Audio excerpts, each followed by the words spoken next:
Lo tenemos, dice así, 2 Timoteo, capítulo 2, versículo 14. Está hablando Pablo, dice, recuérdales esto, exhortándoles delante del Señor a que no contiendan sobre palabras, lo cual para nada aprovecha, sino que es para perdición de los oyentes. Procura con diligencia presentarte a Dios aprobado, como obrero que no tiene de qué avergonzarse, que usa bien la palabra de verdad. Pero evita profanas y vanas palabrerías, porque conducirán más y más a la impiedad. Y su palabra carcomerá como gangrena, de los cuales son Himeneo y Fileto, que se desviaron de la verdad, diciendo que la resurrección ya se efectuó, y trastornan la fe de algunos. Pero el fundamento de Dios está firme, teniendo este sello. Conoce el Señor a los que son suyos, y apártese de iniquidad todo aquel que invoca el nombre de Cristo.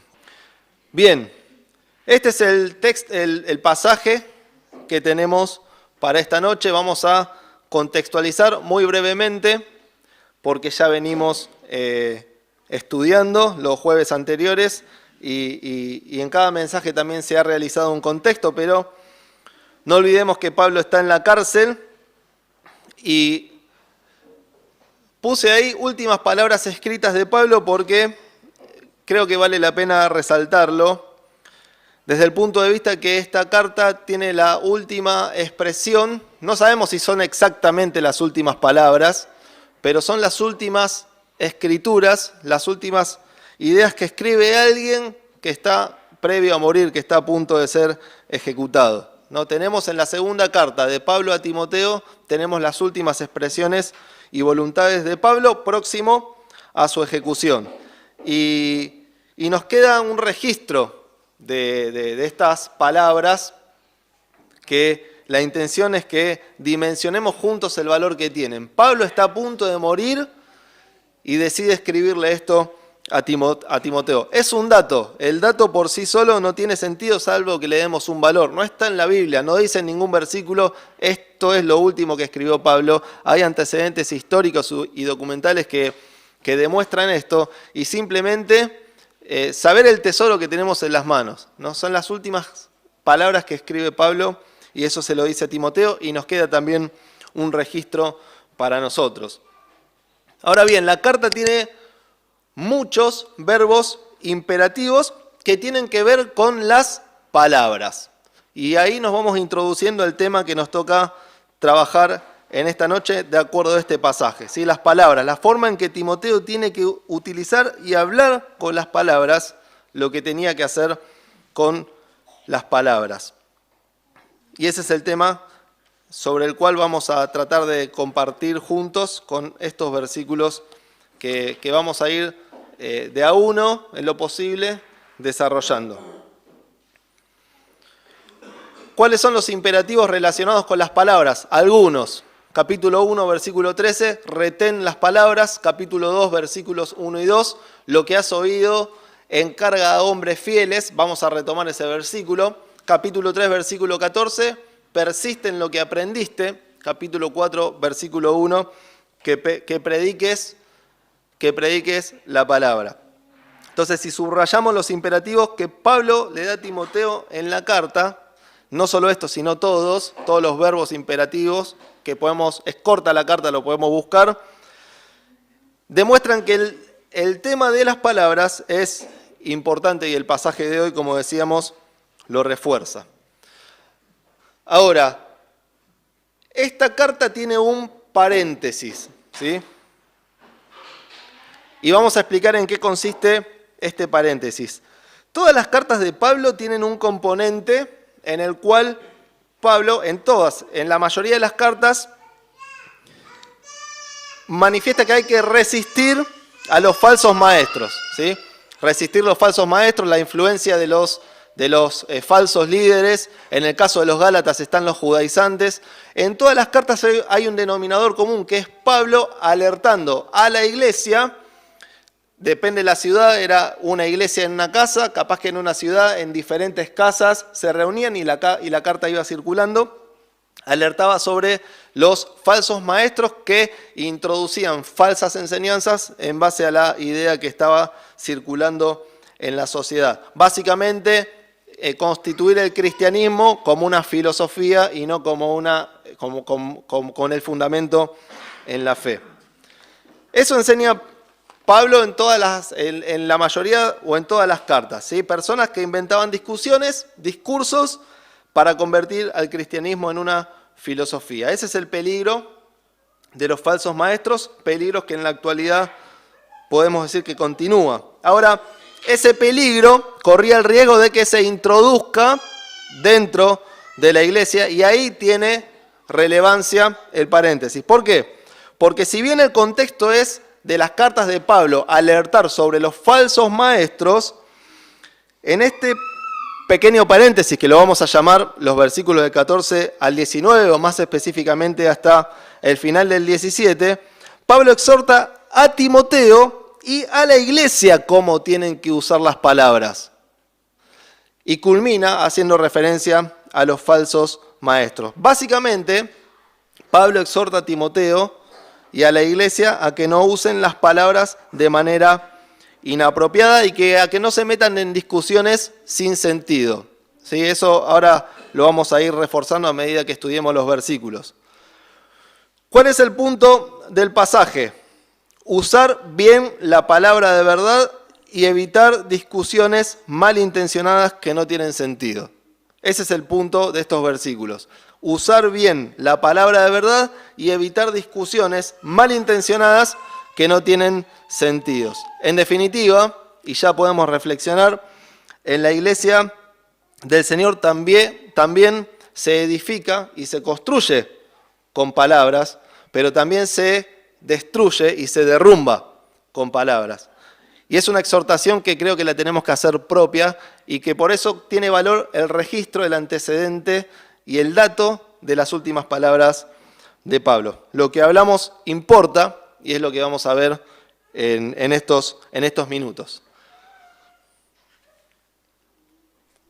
Versículo 14, y acá nos vamos a detener un momento, un rato. Recuérdales esto, exhortándoles delante del Señor a que no contiendan sobre palabras, lo cual para nada aprovecha, sino que es para perdición de los oyentes. Y empezamos a descomponer, a desgranar un poco el versículo. Dice, recuérdales esto, nos posicionamos en el recuérdales. Pablo le dice a Timoteo que tiene que recordarle algo a alguien, y ese alguien es en plural porque dice recuérdales. La pregunta es, ¿a quiénes? Y vamos a leer el versículo 2. Dice, lo que has oído de mí ante mucho, esto encarga a hombres fieles, que sean idóneos para enseñar también a otros. ¿Sí? Por eso el paréntesis, porque el contexto general de la carta de 1 y 2 Timoteo y las cartas de Pablo apunta y exhorta acerca de los falsos maestros y cómo los falsos maestros pueden introducirse dentro de la iglesia, y eso está ok, pero este pasaje está destinado a Timoteo y a los hombres fieles, a que no se metan esos hombres fieles y Timoteo, porque después le habla en singular, cuando dice procura, evita, que no se metan en discusiones sin sentido. Recuérdales a quiénes, a los hombres fieles, recuérdales esto. ¿A qué se refiere con esto? Y acá voy a usar el latiguillo de que no vamos a decir qué es esto, porque está todo en el capítulo 2 y no lo vamos a hacer por amor al tiempo, el latiguillo, ahí lo teníamos que usar. En todo el capítulo 2 vemos esto al cual Pablo le menciona a Timoteo. Esta cuestión de ninguno que milita se enríe de los negocios de este mundo, tú pues sufre penalidades como un buen soldado de Jesucristo. Es interesante esa expresión porque ya está afirmando que el Hijo de Dios sufre, ¿no? Tú pues sufre penalidades. La vida del cristiano muchas veces es una vida de sufrimiento. El atleta, si no lucha, tiene que luchar o tiene que tener disciplina, podemos parafrasear, para luchar legítimamente. Todo esto es lo que Timoteo le tiene que hacer recordar a los hombres fieles. porque quien está leyendo la carta, ¿quién es? Timoteo. ¿Sí? Y a estas personas le tiene que recordar todo lo que se viene mencionando anteriormente.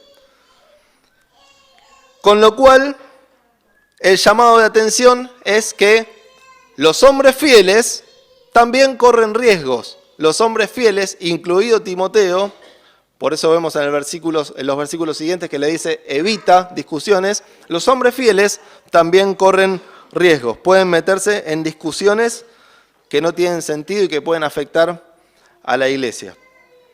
Entonces Pablo recuerda a esto a hombres fieles. ¿Son falsos maestros? La respuesta es no. Son hombres fieles a quienes se dirige y ellos también tienen que ser exhortados. Sigue el 14, dice, exhortándoles delante del Señor. Exhortándoles delante del Señor. La palabra ahí es la misma que en el capítulo 4.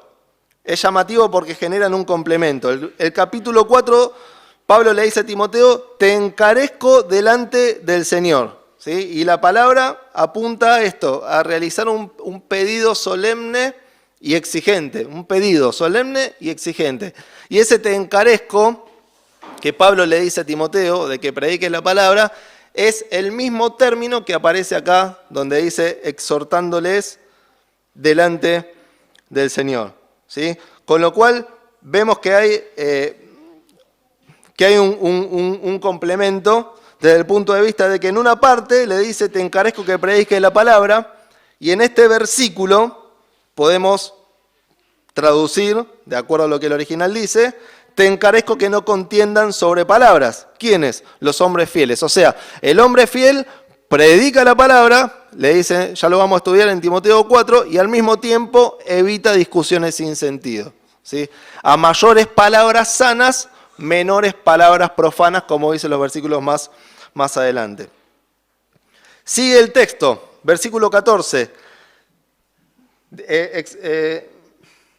Exhortándole delante del Señor a que no contiendan sobre palabras. No contiendan sobre palabras. ¿Sí? Acá la mayoría de los comentaristas hablan de batallas verbales.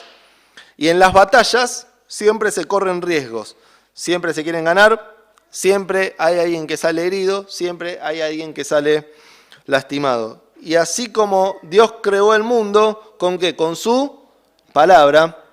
Satanás también destruyó al mundo, ¿cómo? Hablando, con sus palabras. Por eso las palabras importan y mucho, y este pasaje concentra cierta fortaleza en esa temática. El concepto de las palabras tiene fuerza en este pasaje. ¿Qué más dice el versículo 14? Sino que es para perdición de los oyentes. Y este les va a resultar conocido. El término perdición en griego, en el original es catástrofe. Tiene el tilde en la E, entiendo que se pronuncia así. Entonces, a todos nos suena el término, ¿sí?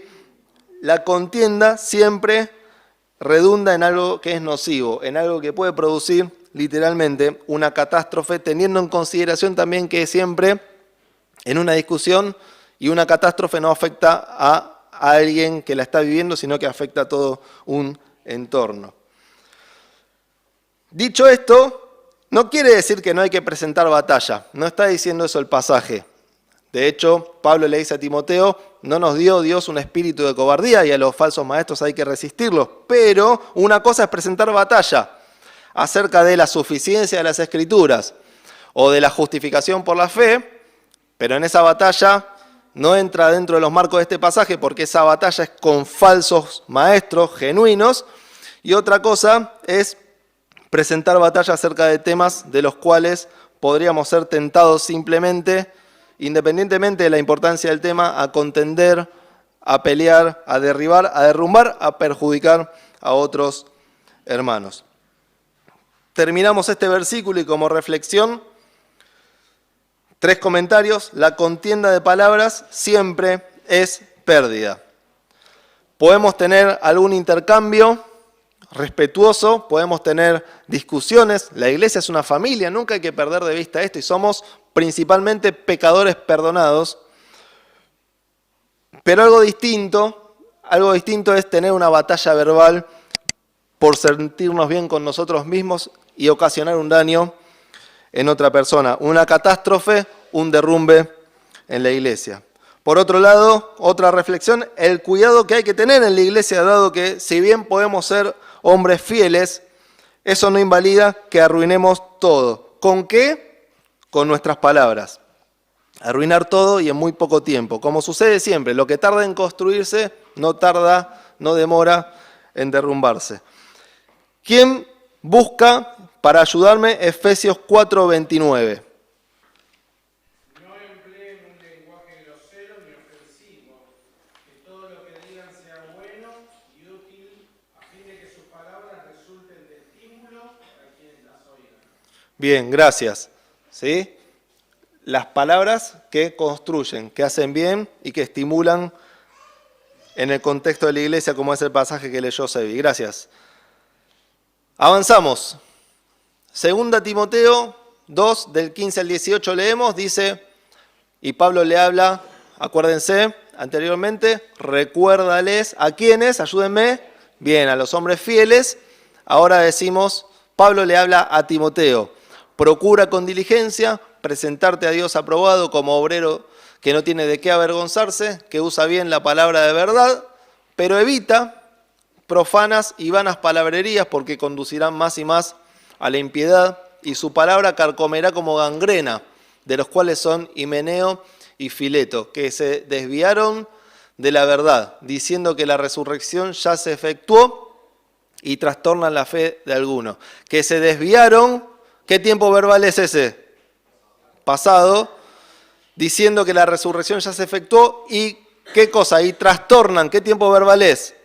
Presente, y trastornan a algunos. Después vamos a reflexionar un poquito también sobre esta aparente ambivalencia que hay en los términos y lo que sucede con lo que sucedió en el pasado y cómo afecta al presente.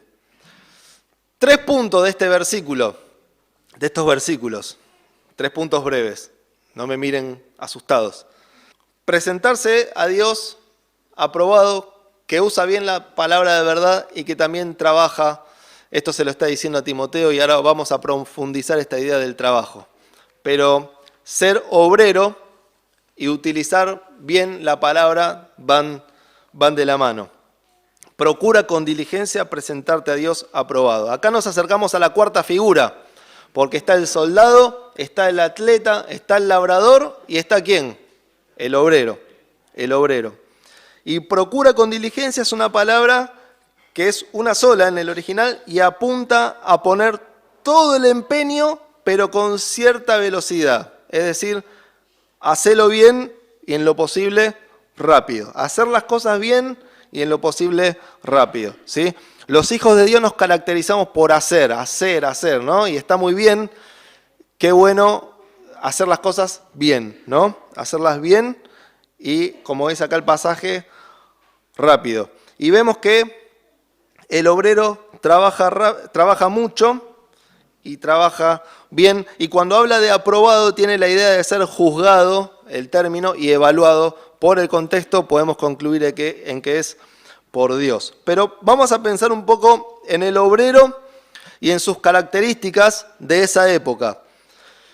El término obrero, lo más probable, o en lo que coinciden el 90% de los comentarios que leí, que tampoco fueron tantos, así que el porcentaje es mentiroso, lo más probable es que sea del campo, porque el término que después vamos a ver de usar bien la palabra de verdad apunta a hacer un camino en el medio del bosque o hacer un camino derecho para armar un surco para después sembrar y después cosechar.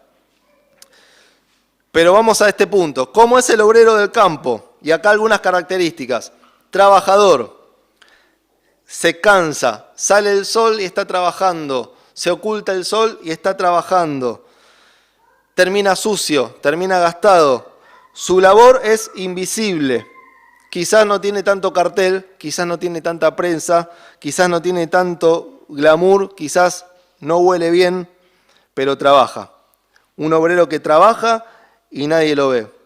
Y el hombre fiel no es, en todo caso, una celebridad, es una persona que trabaja. y la mayor parte del tiempo está haciendo su trabajo y nadie lo ve. Si no, preguntémosle, aunque con humildad, por humildad no lo van a decir, pero cualquier maestro de escuela bíblica, el 95% del tiempo que trabaja, nadie lo ve, ¿no? ¿Y qué hace el obrero fiel? Estudia, trabaja, ora, estudia, trabaja, ora. Podemos agregarle, recorta, podemos agregarle, y puse el ejemplo del maestro, podemos atribuirlo a un montón de cuestiones. ¿Qué es lo que caracteriza a un obrero? ¿Qué hace un obrero? Trabaja, trabaja. Un obrero trabaja, es levantarse temprano o quedarse hasta tarde para trabajar, para estudiar, para pensar, para tomar decisiones. ¿Y qué hace el hombre fiel en este contexto del pasaje? No tenemos tampoco que olvidar el contexto independientemente de las aplicaciones que saquemos. ¿Qué hace el obrero? Se presenta a Dios aprobado con su principal herramienta de trabajo. ¿Cuál es la principal herramienta de trabajo? La palabra de Dios. La palabra de Dios. Esa es la principal herramienta de trabajo. Por lo tanto, hermanos, no dejemos de estudiar, no dejemos de predicar, no dejemos de discipular, porque nuestra principal herramienta de trabajo, si queremos ser obreros, es la palabra de Dios. Y este texto apunta a Timoteo, y no olvidemos que a los hombres fieles, y es correcto, ¿no? Podríamos decir que Timoteo debería ser un congreso de líderes después, pero eso no invalida que apliquemos la palabra a nosotros, como cuando vimos los requisitos para pastores, para diáconos, son características que aplican a todos, ¿no? Que como obreros de Dios siempre estemos dispuestos para usar bien la palabra de verdad. No dice predicar bien la palabra de verdad, dice usar bien, porque hay que utilizar la palabra con lo que hacemos para Dios y con el trabajo que hacemos para Él. Al mismo tiempo, este texto indirectamente nos dice que todos debemos ser obreros en lo que Dios nos coloque, en lo que Dios nos coloque, ¿no? Se trata de eso, de trabajar usando bien la palabra de verdad en lo que Dios nos coloque, porque con lo que hagamos estamos y debemos utilizar la palabra de Dios, y Dios nos libre, si me permiten, Dios nos libre de no querer trabajar en su viña, ¿no? Dios nos libre. Siempre hay algo para hacer, para un corazón que quiere con fidelidad agradar a Dios. Siempre hay algo para hacer. Dice Proverbios que el deseo del perezoso lo mata, porque sus manos no quieren trabajar. Qué terrible este texto. A veces uno lee por arriba ciertos versículos y que Dios nos libre, ¿no? Que cuando el Señor venga nos encuentre trabajando con fidelidad y usando siempre bien la palabra de verdad. En segundo lugar, la palabra bien utilizada. Y vamos a lo que mencionábamos recién. ¿A qué se refiere con usar bien? Cortar derecho, dice el original. Cortar derecho. Probablemente, recién lo dijimos, hacer un camino, cortando los árboles, hacer un camino en el medio del bosque, hacerlo derecho. Otra opción que dicen los comentaristas es hacer un surco para poder sembrar, lo relacionan con el labrador y que de esa siembra después haya una cosecha. Independientemente del contexto agrícola, hacemos fuerza por la negativa, ¿no? Cortar derecho implica no torcer la palabra, no torcer la palabra de Dios. ¿Quién me acompaña leyendo 2 Pedro 3, del 15 al 17?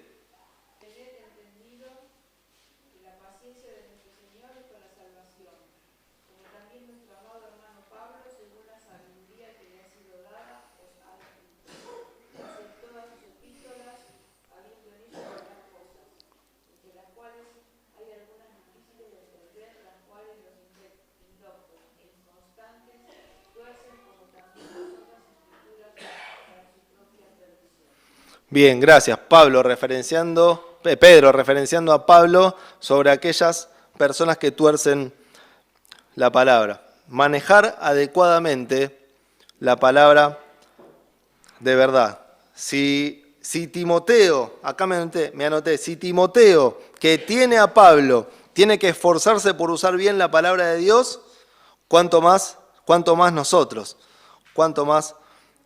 Así que usar bien la palabra de Dios, como pueden notar en la lectura, se relaciona directamente con presentarme a Dios aprobado. Y la principal audiencia, o el principal motivo, o el principal interlocutor por quien tengo que usar bien la palabra de Dios, es Dios. Cuando la mentalidad está puesta y el corazón en que es Dios el receptor de lo que hago, de lo que digo, de lo que estudio, ahí nos transformamos en un obrero fiel y aprobado. Lo contrario, podríamos decir, es ser perezosos, negligentes, descuidados. Resaltamos esto nuevamente. El contexto no son los falsos maestros a quien Pablo se dirige. Pablo se dirige a Timoteo y a esos hombres fieles, hombres que tienen que ser diligentes, no perezosos en el estudio, dedicar tiempo, dedicar horas, dedicar esfuerzos, trabajar en la obra del Señor. ¿Cómo obtengo el aprobado, entre comillas? Usando bien la palabra de verdad, y también Pablo le está diciendo que usando bien la palabra de verdad es la manera de no contender con discusiones que no son necesarias. Tercero, el problema a evitar. Versículo 16. Pablo exhorta a Timoteo a evitar palabras vacías o discusiones inútiles. Dice, mas evita profanas y vanas palabrerías porque conducirán más y más a la impiedad. Conducirán más y más a la impiedad. ¿Sí? Evitar y no enfrentar. Y es un desafío para Timoteo y para todo hombre fiel, para todo hijo de Dios, hija de Dios que es fiel. Porque a veces hay argumentos para discutir. Sobran los argumentos, incluso escriturales, pero la fidelidad la demostramos evitando la discusión, como dicen Proverbios, el prudente calla. Por eso, presentarse a Dios aprobado implica un buen tratamiento de la palabra, usar bien, y haciendo eso, evitar discusiones que Dios no aprueba. Estos líderes, aclaro esto, estos líderes, estos hombres fieles a quienes Timoteo se dirige, se tiene que dirigir, y a quien Pablo se dirige en primera persona a Timoteo, no solo tienen que ser dirigentes en el tratamiento de la palabra desde el punto de vista de la enseñanza. El modo de vida tiene que pasar por este crisol de la palabra de Dios. Y como obreros, más allá de la posición que detenten como obreros, tienen que utilizar bien la palabra de Dios. Entonces, presentarse a Dios aprobado implica un buen tratamiento, o sea, usar bien la palabra de verdad, y haciendo eso evitar las discusiones que Dios no aprueba. Enseñar las sanas palabras es una manera también de evitar las palabras profanas, como dijimos antes, a más palabras sanas, menos palabras profanas. Como dijimos anteriormente al principio, con las palabras puede ser edificada la iglesia, con las palabras puede ser destruida la iglesia, y como hemos comprobado, las palabras en la iglesia no son un asunto menor, y por eso la exhortación para Timoteo, para los hombres fieles, para nosotros de no contender y de manejar correctamente la palabra, evitando conversaciones que se deben evitar. Versículo 17. Y su palabra carcomerá como gangrena, de los cuales son Himeneo y Fileto. Es esa misma palabra la que destruye también como gangrena. ¿Qué particularidad tiene la gangrena? Que infecta todo el tejido corporal, se expande a todo el cuerpo, ¿no? Y Pablo cita a Himeneo y Fileto, básicamente opositores al cristianismo. En 1 Timoteo 1:20 se menciona a Himeneo junto con un tal Alejandro que naufragaron en la fe, a quienes, dice Pablo, entregué a Satanás. Fuertísimo ese texto. A veces pasamos las páginas como si nada. Muy fuerte eso que Pablo declara en la Biblia. ¿Cuál es el punto? Son opositores al cristianismo y esto los lleva a la impiedad y a que se esparza rápidamente porque produce desviación. Lo más característico, que esos que se desviaron trastornan la fe de algunos. Se desviaron, no podemos asegurar si están fuera o dentro de la iglesia. No podemos asegurarlo, no lo dice la Biblia y me costó encontrarlo en otros comentarios.